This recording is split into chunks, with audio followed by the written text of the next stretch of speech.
महाराज व्यास जी कहते हैं कि अंगना मंगला शांतरे माधव माधव माधव शांतरेणांगना इत्यमा कल्पिते कल्पितो वेरुणा कल्पितो वेरुणा देवकी नंदन। भगवान ने क्या क्या गोपियों से प्रभावित होकर के भगवान ने अपने कई स्वरूप बनाए और हर गोपी के बीच में एक भगवान महाराज आरंभ हुआ, महाराज हुआ। और महाराज करते करते गोपियों को थोड़ा घमंड आ गया, तो जैसे घमंड आया अहम आया तो भगवान बीच से गायब। सारी गोपियां परेशान, वही महाराज से बीच में गायब हो गए भगवान। सारी गोपियां भगवान को ढूंढने लगी, भगवान नहीं मिले। गोपियां हंस करके लीला करके भगवान को बुलाने लगी, भगवान नहीं आए। और अंत में भगवान मिले कब? जब गोपियां पुनः पुलिनमागत्या पुनः यमुना की पुलिन पर आई और रो रो करके भगवान को बुलाने लगी। गोपियां कहने लगी, गोपी गीत के माध्यम से भगवान को बुला रही हैं। भगवान को हंस करके बुलाया, भगवान नहीं पहुंचे। भगवान को गा कर करके बुलाया, फिर भी भगवान नहीं पहुंचे। भगवान को बहुत ढूंढा, फिर भी भगवान नहीं पहुंचे। तो गोपियां महाराज रो करके भगवान को बुला रही हैं। भगवान को गोपियां बुलाती हैं कि जयती ते यमुना व्रजः श्रयति इंदिरा शाश्वतत्र हि दयति दृश्वता दीक्षुतावता त्वयि धृता सवास चुंबते प्रणत देहिनां पापकर्षणं तृणचरानुगं श्रीनिकेतनं फणिफणार्पितं ते परानुजं किणकुचे सुनः कुंदेक्षयं। गोपियां रो रो करके भगवान को बुला रही हैं। गोपियां बोल पड़ी, महाराज जयति ते दिखम जन्मना व्रजा। वैसे तो व्रज की पहले से ही महत्ता थी, लेकिन जब आप इस व्रज में आए तो आपके आने के कारण इस ब्रज का प्रभाव और बढ़ गया। और इस ब्रज के प्रभाव को बढ़ने के कारण महाराज यहाँ पर महारानी लक्ष्मी आपके आने के बाद अपने वैकुंठ लोक को छोड़ करके नित्य निवास करने लगी हैं। ये आपकी ही कृपा है। इसलिए भगवान हम गोपियों को इतना मत तड़पाओ, आप जल्दी से हमारे बीच में आ जाओ। और जैसे गोपियों ने रो करके भगवान को बुलाया तो भगवान आ करके गोपियों के बीच में खड़े हो गए और गोपियों के साथ महाराज हुआ है, ये चर्चा आई। और फिर आगे चल करके अरिष्टासुर का उद्धार के और कंस केसी का उद्धार होता है। और इधर नारद भगवान पहुंचे, कहा महाराज कंस के पास। कंस से महाराज नारद जी बोल पड़े, कंस अभी तक आपने जितने भी दूतों को अपने काल को मारने के लिए भेजा वो सब वृंदावन की तरफ गोकुल की तरफ गए और लौट करके नहीं आए। तो हमको लगता है कि कहीं ना कहीं जो वृंदावन में बलदाऊ और कन्हैया है वही तो आपके काल नहीं है। भगवान नारद ने समझाया और कंस की मति एक बार पुनः फेंकी। कंस से बोल पड़े कि हमारी इच्छा यह है कि तुम मत शीघ्र अपने काल को ढूंढ करके मार दो, नहीं तो अगर काल बड़ा हुआ तो तुम्हारे लिए काल बन ही जाएगा। नारद जी ने समझाया और ये भी बताया कि हमारी दृष्टि तो बलदाऊ और कन्हैया की तरफ ही जा रही है, तो एक काम करो, आप एक धनुष यज्ञ का आयोजन करो। उस धनुष यज्ञ में अक्रूर जी को भेज करके कन्हैया और बलदाऊ जी को यहाँ पर बुलाओ। अपने घर में कुत्ता भी शेर होता है, जब तक वो वृंदावन और गोकुल में रहेंगे तुम उनका बाल भी बाका नहीं कर पाओगे। अगर उनको मारना है तो तुमको अपने घर पर बुलाना पड़ेगा। बात कंस के समझ में आ गई और कंस ने अक्रूर को भेज दिया।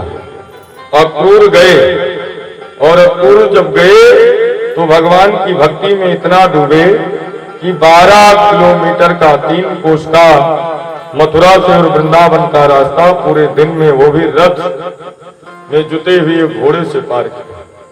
शाम के समय, सुबह के समय चले और शाम को वृंदावन पहुंचे। उस समय भगवान गऊ को चरा करके वापस आ रहे थे। भगवान के ऊपर गौओं के पुरुष के द्वारा उड़ी हुई धूल बड़ी सुशोभित हो रही थी, जिसको देख करके महाराज अक्रूर भाव विभोर हो गए। महाराज अक्रूर जी को भगवान ने देखा, चाचा कह करके उद्बोधन किया और महाराज नंद जी ने महाराज अक्रूर को ले जाकर के सुंदर आसन पर बिठाया, हाथ पांव धुल करके और आने का कारण पूछा। तो मैया यशोदा जब वहां से हटी तो महाराज अक्रूर ने बताया। महाराज अक्रूर ने कहा कि इस देश के राजा भोजराज कंस ने एक बड़ा धनुष यज्ञ ठाना है और उसमें आपके दोनों बालकों को बुलाया है, आहूत किया है। और महाराज नंद, ये जो दोनों बालक हैं ये आपके बालक नहीं हैं, ये महाराज वसुदेव और देवकी के बालक हैं जो आपके यहाँ आए हैं। और किस विधि से आए पूरा विधि बताया। बाबा नंद कुछ नहीं बोले। रात्रि में महाराज अक्रूर की, भगवान ने अक्रूर के चरणों की सेवा की। सुबह हुई, बाबा नंद कुछ गोप ग्वाल साथ में तैयार हुए और भगवान भी तैयार होकर के धनुष यज्ञ देखने के लिए मथुरा की तरफ जैसे चलने को तैयार हुए तो गोपियां आई। गोपियों ने कहा कि भाई आप क्यों जा रहे हो? और अक्रूर को भला बुरा कहने लगी कि तुम्हारा नाम अक्रूर किसने रख दिया? तू तो बड़ा क्रूर है, तू आया क्या? तेरे जैसा क्रूर तो मैंने देखा नहीं। तू आया क्या हमारे प्राण धन को ही लेकर के जा रहा है? मैं अपने जीते जी अपने परमपिता परमात्मा को, अपने प्रभु को, अपने प्राण धन को यहां से नहीं जाने दूंगा।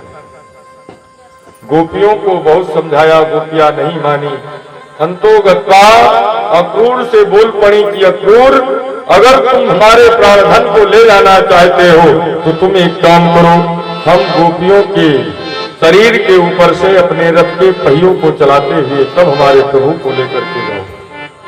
भगवान ने जब सुना तो भगवान रथ से नीचे उतरे और गोपियों को बुला करके समझाया, देवियों मैं जा थोड़ो ही रहा हूं, कुछ कार्य के लिए हमारे मामा कंस ने हमको बुलाया है धनुष यज्ञ देखने के लिए, और मैं देख करके 3 दिन में वापस आ जाऊंगा, 15 दिन में मैं वापस चला आऊंगा। गोपियों को जब भगवान ने समझाया तो गोपियां मानी और भगवान अक्रूर के रथ पर सवार हुए और मथुरा की तरफ चले। रास्ते में महाराज अक्रूर को थोड़ा संशय हुआ कि ये कंस बुला रहा है, बड़ा ही दुष्ट है, कहीं ये इन दोनों बालकों को मार न डाले। जब ये संशय हुआ तो भगवान ने अक्रूर के रथ को रोका और अक्रूर से कहा, महाराज आप एक काम करो, जाकर के आप वृंदावन पहली बार आए हो तो वृंदावन जो आता है वो यमुना में स्नान करता है, आप जाकर के यमुना की वीथी में स्नान करके वापस आओ। और भगवान जैसे भगवान ने आज्ञा दी और अक्रूर गए तो भगवान शंख चक्र पद्म चतुर्भुज रूप धारण करके और यमुना के जल में भगवान ने अक्रूर को दर्शन दिया। अक्रूर बाहर आए तो भगवान रथ पर, पुनः जल में डुबकी लगाए तो भगवान जल में। भगवान ने अक्रूर के मन के संशय को दूर किया है, ये चर्चा आई।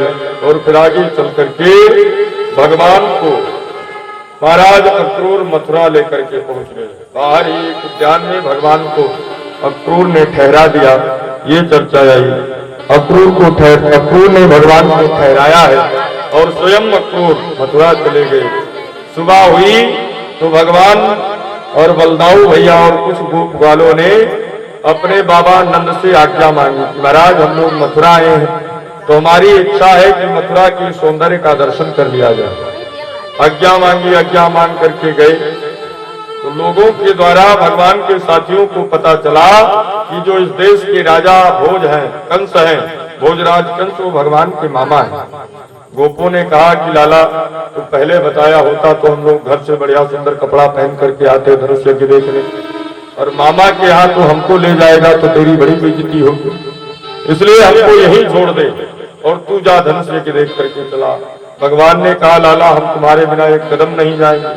रही बात वस्त्रों की, तो वस्त्रों की व्यवस्था अभी हो जा रही है, और भगवान गोप वालों को लेकर के पहुंच गए वहां जहां पर कंस का धोबी भगवान कंस के वस्त्रों को धुल रहा था। वहां पहुंचे और जैसे ही पहुंचे और भगवान ने मधुर स्वर में बुलाया मामा। कंस का प्रधान धोबी जो था वो घूम करके देखा कि हमारे बहन नहीं, हमको मामा कहने वाला कौन पैदा हो गया।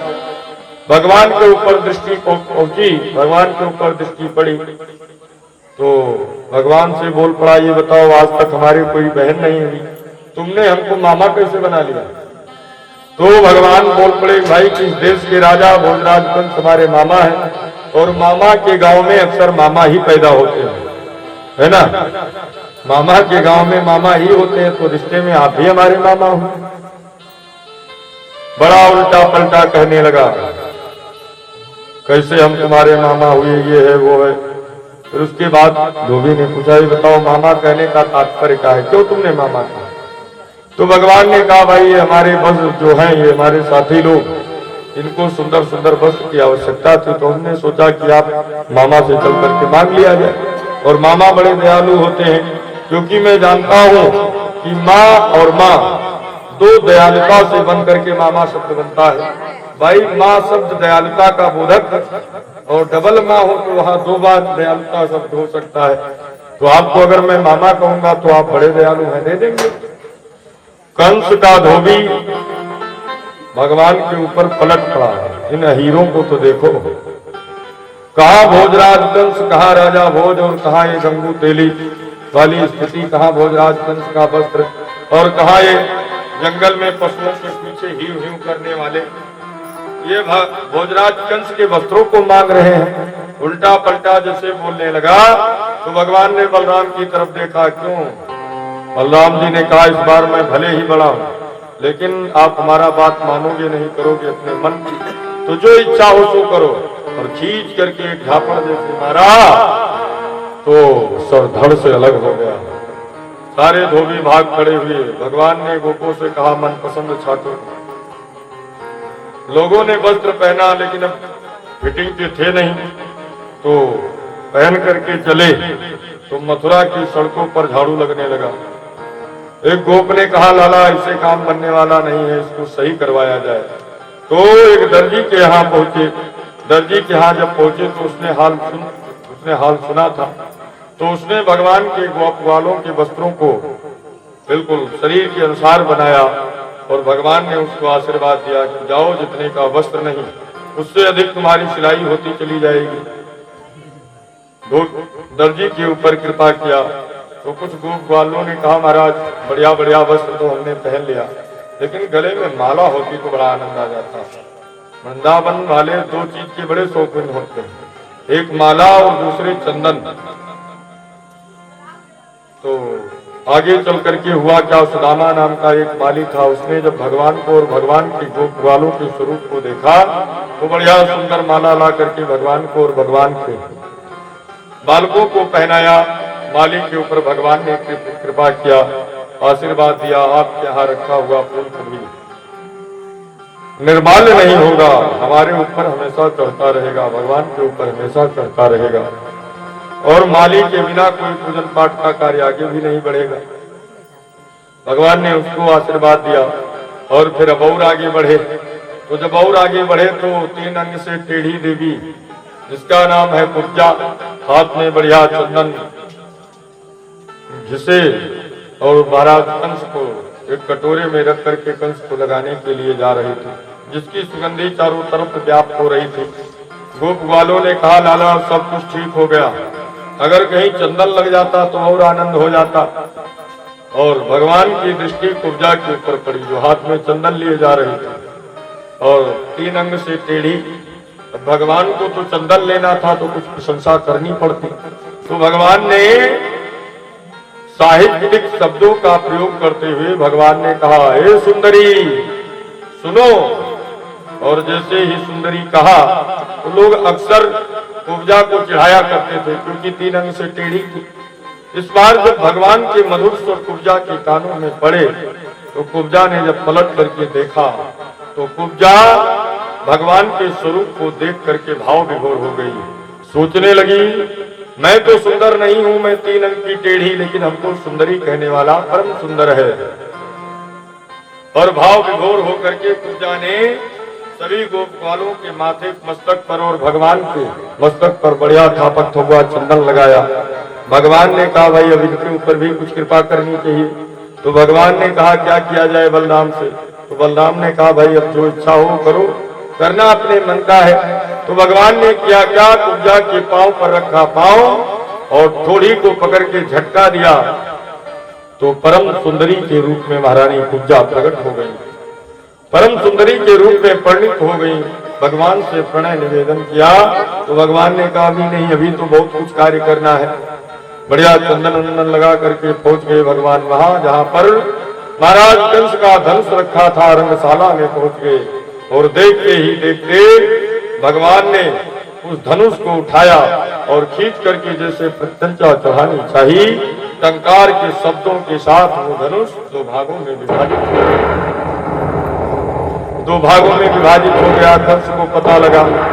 कंस को जब पता चला तो कंस को ये बिल्कुल पक्का पता हो गया कि अब हमारी मृत्यु निकट है, क्योंकि उसको ये पता था कि जो धनुष को तोड़ेगा वो हमको छोड़ेगा नहीं।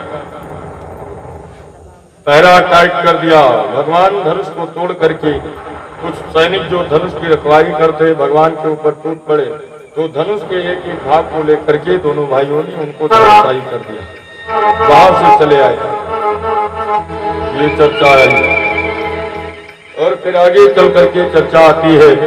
सुबह हुई, भगवान पुनः निकले और जैसे पुनः निकले तो इस बार रात्रि में कंस ने अपने सभी मंत्रियों को बुला करके मंत्रणा कर ली कि सुबह होते ही कुबलया पीड़ नामक हाथी को, जिसके 10,000 हाथी का बल है, उसको मदिरा पिला करके मदोन्मत्त करके रंगशाला के द्वार पर खड़ा किया जाएगा और सभी लोग आए, कुछ ना बोला जाए।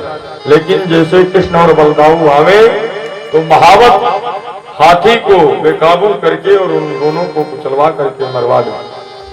ये प्लान बनाया गया। सुबह हुई, सभी लोग बढ़िया रंगशाला, एक मल्लशाला तैयार की गई थी, वहां पर पहुंचे। सभी लोग अपने अपने स्थान पर बैठ गए और इधर भगवान और बलराम जैसे जाने लगे तो कुबलया पीठ के ऊपर महावत जो बैठा हुआ था उसने अंकुश मार करके कुबलया पीठ को बेकाबू कर दिया और वो भगवान को मारने के लिए दौड़ा। जैसे ही दौड़ा तो भगवान ने उसके वार को काट करके एक भगवान ने पकड़ा सूंड और बलराम जी ने पकड़ा पूंछ और इतना चक्करघन्नी करवाया, इतना घुमाया कुबलया पीठ को चक्कर आने लगे।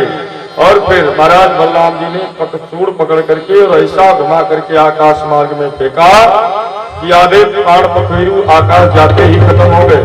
और फिर जब नीचे धरती पर गिरा तो एकदम से धराशायी हो गया।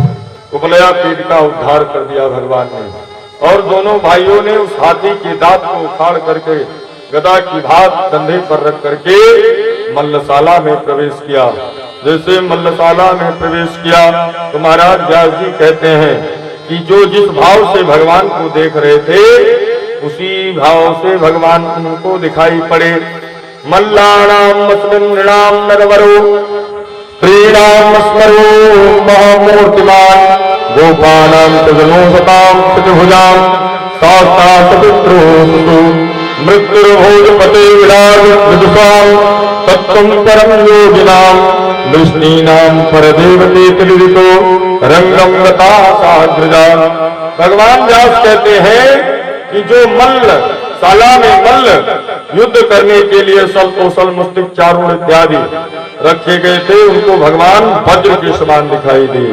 मल्लानाम अस्मिन् नृणाम नरवरः, और स्त्रियों को नररत्न के रूप में दिखाई दिए, गोपों को सजन के रूप में दिखाई दिए, और भगवान महाराज नंद को पुत्र के रूप में दिखाई दिए, मंत्रियों को राजा के रूप में दिखाई दिए, योद्धाओं को परम योद्धा के रूप में दिखाई दिए, योधन को नाथ परम योद्धा देखन में अति वीर लगे, योगियों को परम तत्व के रूप में दिखाई दिए। लेकिन महाराज भोजराज कंस को भगवान साक्षात मृत्यु के समान दिखाई दिए। भोजराज कंस ने देखा कि दोनों बालक प्रवेश कर चुके हैं तो जोर जोर से चिल्लाने लगा कि भाई इन दोनों बालकों को मल्लशाला में उतारा जाए, और प्रजा का ये कर्तव्य होता है कि अपने राजा को किसी ना किसी प्रकार से संतुष्ट करे। तो हमारी इच्छा ये है कि अगर ये दोनों बालक हमको प्रसन्न करना चाहते हैं तो इनको चल करके सल कौशल मुष्टिक चारुण इत्यादि से भिड़ करके मल्ल युद्ध करके हमको खुश करना पड़ेगा। सारी सभा हाय हाय करने लगी, लोग महाराज कंस को दुत्कारने लगे। पुनः कंस बोल पड़ा, शायद सभी सभासदों को ये पता नहीं है कि जो जिस द्वार पर अभी द्वार पर जो कुबलया पीढ़ हाथी था 10,000 हाथियों का बल रखता था, इन्होंने उनको अनायास ही मार डाला है।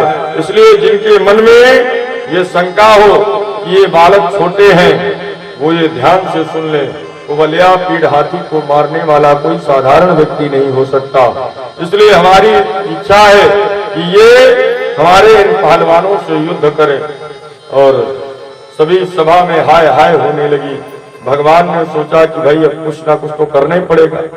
भगवान और बलराम जी दोनों मल्लशाला में कूद पड़े और देखते ही देखते एक एक पहलवानों को भगवान ने धराशायी कर दिया।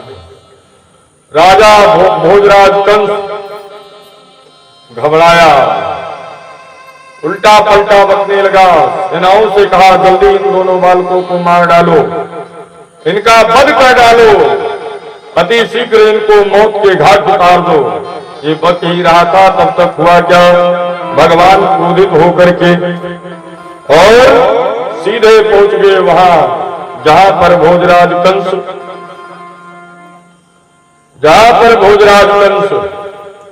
बैठ करके आदेश दे रहा था, उल्टा पलटा बक रहा था। वहां पर पहुंच गए कूद करके, मल्लशाला से कूद करके पहुंचे और महाराज भोजराज कंस से बोल पड़े, मामा जी हम तो आपको श्रेष्ठता प्रदान करते चले जा रहे हैं और एक आप हैं कि उल्टा बकते चले जा रहे हैं, ये अच्छी बात नहीं है। और महाराज भोजराज कंस और भगवान में युद्ध होने लगा। एक समय ऐसा आया, किसी सिंहासन पर महाराज भोजराज कंस के बालों को पकड़ करके भगवान बोल पड़े। भगवान कहते हैं कि मामा जी मैं सीधी साधी बात करूं, मैं सीधी साधी बात करूं तो उल्टा बकता जाता है। मैं सीधी साधी बात करूं तो उल्टा बकता जाता है।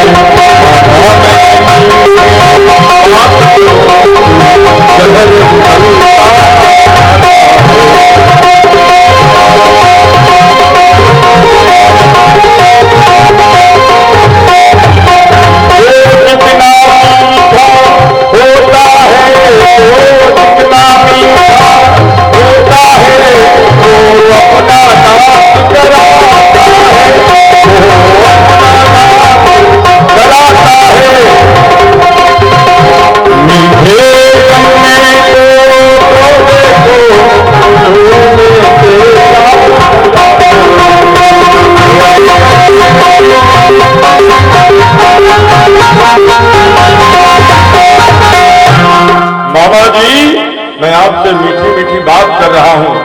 और आप एक है कि उल्टा पलटा बनते चले जा रहे हैं।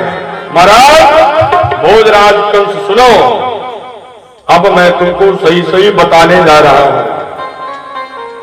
भगवान ने कंस के बाप को पकड़ लिया और भगवान बोल पड़े, मामा जी उस दृश्य को याद करो। कौन से दृश्य को? उस दृश्य को याद करो जब हमारी मैया देवकी को विदा कराने के लिए तुम रथ पर बिठा करके जा रहे थे। आकाशवाणी हुई तो आपने किया क्या? आपने हमारी माता देवकी के बाल को पकड़ करके धरती पर पटक दिया। मैं उसी देवकी का लाल हूं जिसके बाल को पकड़ करके तुमने धरती पर पटक दिया था। मामा कंस, मैं उसी देवकी का लाल कन्हैया हूं और उसी बाल का बदला लेने के लिए आया हूं। और महाराज भोजराज कंस के बाल को पकड़ करके भगवान ने एक ऐसा झटका दिया, उठा करके पृथ्वी पर पटक दिया। भैया आप भी पटक दो।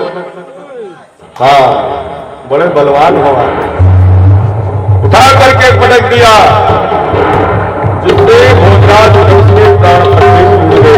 इतने पर ही नहीं रुके भगवान, 4-6 मुंके खींच करके भगवान ने भोजराज कंस के वक्षस्थल पर मारा, जिससे भोजराज कंस का उद्धार हो गया। भोजराज कंस का उद्धार भगवान के द्वारा हुआ है। बोले कंसवर्धन भगवान की। भोजराज कंस का उद्धार भगवान ने किया है।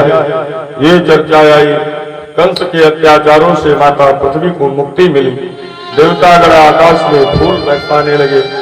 अस्थि और प्राप्ति रोती हुई भगवान के पास आई, महाराज आपने ये क्या कर दिया? आपने तो हमको जीते जी विधवा बना दिया। मैं आपकी मामी हूं, थोड़ी सी दया रखनी चाहिए थी।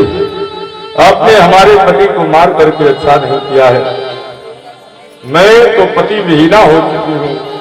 रोने लगी तो महाराज भगवान ने अपनी मामियों को समझाया और फिर जाकर के महाराज वसुदेव और देवकी को कंस के कारागार से छुड़ाया। राजा उग्रसेन को कारागार से छुड़ा करके पुनः राजगद्दी सौंपी है और फिर आगे चल करके भगवान को शिक्षा दीक्षा प्रदान करने के लिए संदीपनी गुरु के यहाँ भेजा गया। ये चर्चा आई। तो आइए शेष चर्चाएं कल कथा यात्रा का अंतिम दिवस है, अतः आप सभी लोग अधिक से अधिक संख्या में पधारें और अंतिम दिवस की कथा को अवश्य श्रवण करें। आइए 2 बार भगवत नाम स्मरण और इसी के साथ वाणी को विराम। फिर कल की कथा में आप लोग पधारें, अपने अपने घर के लिए प्रस्थान करेंगे।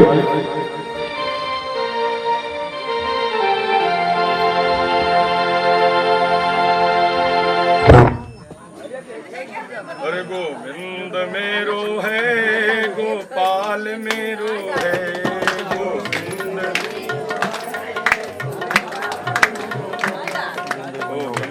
मेरो है, गोपाल मेरो।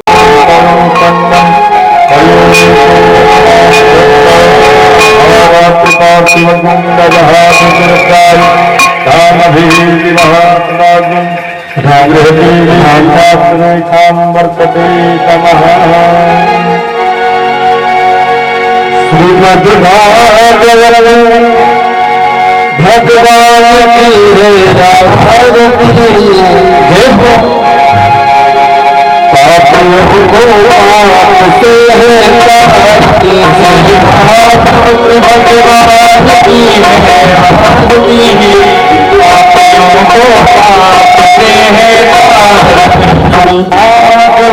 भगवान की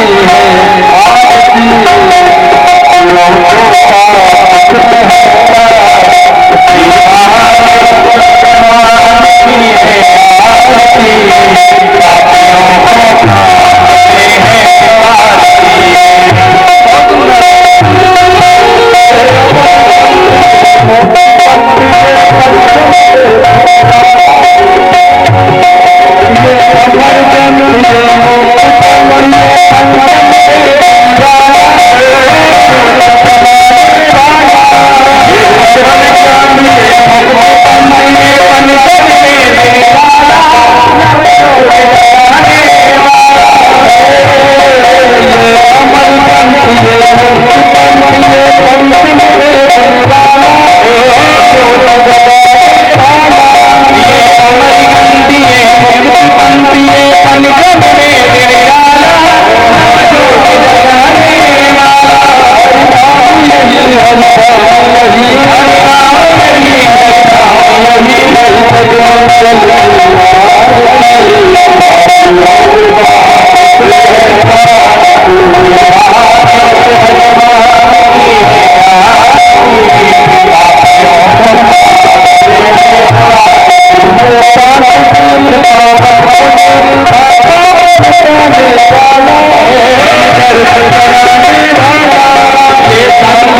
तमेव बन्धु च सदा तमेव विद्या तमेव त्वमेव सर्वं मम देव देव कायेन वाचा मनसेन्द्रियर्वा बुद्ध्यात्मना वा स्वभावा करोमि यद्यत् सकलं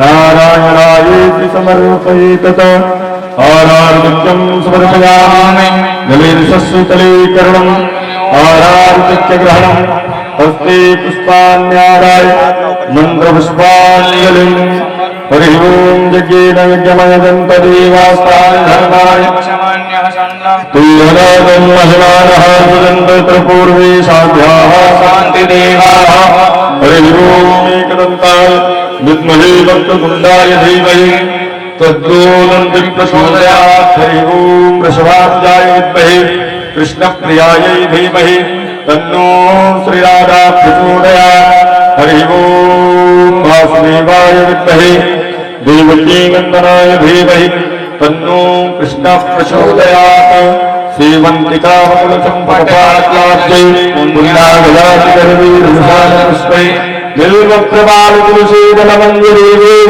त्वां पूजयामि जगदीश्वर मे प्रसीद नानासुगन्धपुष्पाणि धातालीर्भवानि च पुष्पाञ्जलिर्यारक्तपरिमेश्वरः ब्राह्मणपूर्वकं मन्त्रपुष्पाञ्जलिं समर्पयामि पूर्वाच श्रीविराटपुरुषोत्तमाय नमः श्रीराधाकृष्णाभ्यां नमः बोले राधा माधव भगवान की जय हो श्री हनुमान जी महाराज जय हो श्री सद्गुरुदेव भगवान की जय हो श्री अयोध्या धाम की जय हो सरयू मैया जय हो यमुना मैया की जय हो बिहारी लाल की जय हो।